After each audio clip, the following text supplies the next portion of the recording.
What's going on? Shane Serrano here, coming to you from Boardshop in Aspen, Colorado. And in this video, I'm going to be breaking down the Ride Warpig. This board has won a lot of awards in the last couple years. It's a unique shape and a unique ride, so let's check out the 2021 Ride Warpig. So as I mentioned, this board has won a lot of awards in the last couple of years. There's a lot of hype around this board because it is a super unique shape and a super unique ride overall. And that's all stuff we're going to get into later in this video. If you are considering buying the Warpig, go and hit the link in the description. You can buy it straight from Boardshop and you'd be helping support local snowboarding. When checking out the Warpig, the first thing you might notice is the size ranges that it comes in. And this board comes in extra small, small, medium, large, and extra large. And at first glance that might be confusing to see because you might be used to, your regular 158 length or 156 and so on. And Ride designed it in that way because this is a reduction board. They do want you to ride it smaller than your normal board, and they don't want you to be thrown off that you're riding a 151 when you normally ride a 158. So when I rode this board, I rode the size medium, which is a 151. I rode it back to back with a regular size 158 snowboard, and it felt like the same length, which is really crazy. And that's one of the things that makes this board really unique. Like I said, it felt just as stable as my 158 that I was riding. The only time that you notice you're riding a smaller size snowboard is when you look down at your feet. Aside from that, it feels as stable and as fast as your regular size board that you would ride. The easiest way to think about the size ranges for the Warpig is a little more weight-based, because the snowboard knows how much you weigh. It doesn't know how tall you are. So if you look at the size ranges across the board that Ride provides you, for the extra small, they give the weight range of 60 to 130 pounds. For the small, it's 100 to 175 pounds. For the medium, it's 130 to 190 pounds. For the large, 140 to 200 pounds. And for the extra large, 170 and 220 and up pounds. One thing you might notice with that range of weights is that there's a lot of overlap. So it kind of gives you the choice to pick which board you want depending on how you want to snowboard. If you want a little bit of a more nimble board, you go shorter. If you want a little more of a faster hard charging board, you go bigger. And so for me, for example, I weigh 150 pounds, which means I sit in 3 categories where I can ride this size snowboard. That's the small, the medium, and the large. So there's kind of some overlap into giving you some choice of which board you want. Don't get too hung up on it. If you go into your local shop, they will get you dialed with the size you should be on. But looking at that range of weights compared to the sizes really helps if you look at it on their website. And so the name of the game with the Warpig is to have that unique smaller board that doesn't feel smaller, which is super cool. And another feature in this board that allows Ride to do that is the tapered directionality of the board. So this board has 10 millimeters of taper, which means the nose is 10 millimeters wider than the tail and it tapers down. And that kind of puts a lot of tech into the board, whether it makes for more fluid carving, better float and pow, and then also having that wider nose and just wider overall board. Now looking at the camber profile of this board, Ride describes this as a fully rockered board, which I completely disagree with. From the front foot to the back foot, this board is completely flat.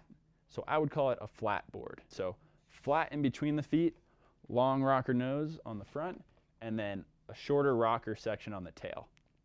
So don't get hung up on that on the website or on any of Ride's details when you see that this is a rockered board, because I would completely call this a flat board.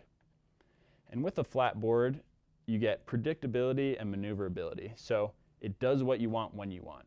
You're not going to get any edge hang up or like get thrown to the ground because you hook an edge like out of nowhere. That's why flat is kind of like a great profile. It does what you want when you want. You can put it where you want. It lacks a little bit of the response of camber, but that makes it a little more easygoing as well. With this board being a flat camber profile, it kind of opens it up a little bit as to who can ride this. So since it's flat, a beginner can ride this board because it's a little more easygoing than a cambered snowboard. But if you're an expert rider or anywhere in between, you'll still have a lot of fun on this board. I found that any boards that have that flat shape are a lot of fun because you can butter them super easily, they hold an edge good, they're stable when they need to be. It's an all-around great shape. Now let's get into the more tech specs of this board. And one thing you might notice right off the bat, as well as a couple things, is the matte top sheet. And one thing that Ride does is topless top sheet, is what they call it. And so with that, they put the graphic right on the outer layer of fiberglass. And that allows them to not have that exterior laminate, so it reduces the weight greatly, and then it gives that board that cool weight. It also keeps the board from chipping a little more, and it's a great new thing that Ride has done that kind of separates them from other people. In this board, you also get carbon array 3. So from the contact points, there are 3 carbon stringers that cut across from each contact point and below each binding. And what that allows is a transfer of energy from your binding straight to the edge. So it makes that board responsive. When you want to get on your toe edge, it helps drive that energy quicker to that edge from your binding. And then same with your heel. When you want to transfer to your heel, it transfers that energy right to that contact point of the board, which is a super cool feature. With that, you're also going to get double impact plates.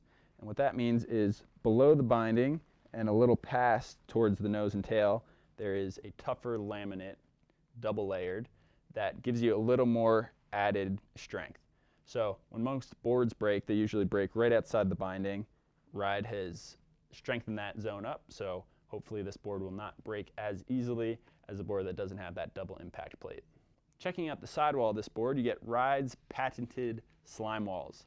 And what they do different from anybody else is they have a rubberized sidewall material, and that really helps take the energy out of chatter. So if you're getting through a lot of bumpy stuff, it kind of absorbs that energy. You don't feel that under your feet as much. It also makes the sidewalls a little stronger.